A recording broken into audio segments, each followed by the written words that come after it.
தென்னக காசி என்னும் திருத்தலத்தை விஜய் சுவாமிஜி சிந்தையில் உதித்தாயே. காசியை போல் அருகில் இடுகாடும் அனுமன் ஓடையும் அமைந்ததும் திருச்செயலே.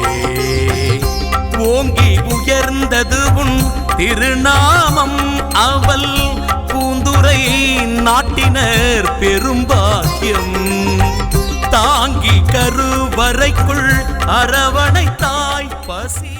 பக்தர்கள் தங்கள் குடும்ப உறுப்பினர்களின் பிறந்த நாள், திருமண நாள் விழா போன்ற சுப தினங்களில் பைரவ அபிஷேக அலங்காரத்திற்கு முன்பதிவு செய்து கொள்ளலாம். அன்றைய தினம் உங்கள் குடும்ப உறுப்பினர்களின் பெயர் மற்றும் நட்சத்திரங்களுக்கு சங்கல்பம் நடைபெற்று மகா பிரசாதம் வழங்கப்படும். வெளியூர் அன்பர்களுக்கு கொரியர் மூலம் அனுப்பி வைக்கப்படும். மேலும் விவரங்களுக்கு கீழே கொடுக்கப்பட்டுள்ள எண்ணில் தொடர்பு கொள்ளலாம்.